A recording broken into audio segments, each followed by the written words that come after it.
Birla Open Minds International School, Karimnagar. Nursery to grade 8th with IIT NEET Foundation. AC Campus, Dan Residential. Admissionలు జరుగుతున్నవి. రైల్లో psycho వీరంగం సృష్టించాడు. Beer బాటిల్తో భార్యాభర్తలపై దాడి చేశాడు. RPF సిబ్బంది ప్రయాణికులు అతి కష్టం మీద అతన్ని పట్టుకుని పోలీస్ స్టేషన్కు తరలించారు. ముంబై వెళ్లే ఎల్టీటీ రైలు కాకినాడ పోర్ట్ స్టేషన్కు, టౌన్ రైల్వే స్టేషన్కు బుధవారం ఉదయం 9 గంటలకు చేరుకుంది. 9 గంటల 10 నిమిషాలకు కదులుతున్న సమయంలో రైలు చివరి జనరల్ బోగిలో ఓ అఘంతకుడు వీరంగం సృష్టించాడు.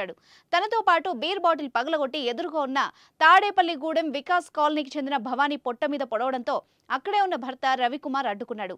అతని పైన దాడికి పాల్పడడంతో చేతికి తీవ్ర గాయమైంది.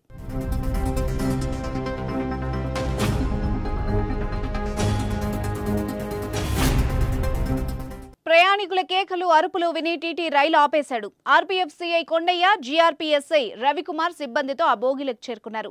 అగంతకుడిని పట్టుకుని చేతిలోని సీసా లాక్కుని రైలు నుంచి కిందకు దించారు. దీంతో వాళ్లను ప్రతిఘటిస్తూ జేబులో ఉన్న మరో గాజు ముక్కతో వాళ్లపైన దాడికి దిగాడు.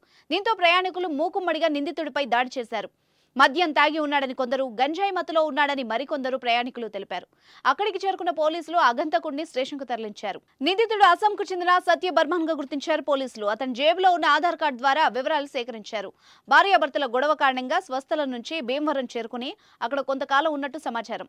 అతను కనిపించడం లేదని అస్సాంలో భార్య పోలీసులకు ఫిర్యాదు చేసినట్టు రైల్వే పోలీసులు తెలిపారు. గతంలో అతడికి నేర చరిత్ర ఉన్నట్టు సమాచారం. మతిస్థిమితం సరిగ్గా లేదని, సైకోగా ప్రవర్తిస్తూ ఉంటాడని పోలీసులు పేర్కొన్నారు. కొద్ది కాలం క్రితం నిందితుడు సత్య బర్మన్ ను పట్టుకుని పోలీస్ స్టేషన్ కు తరలించినట్టు పోలీసులు తెలిపారు.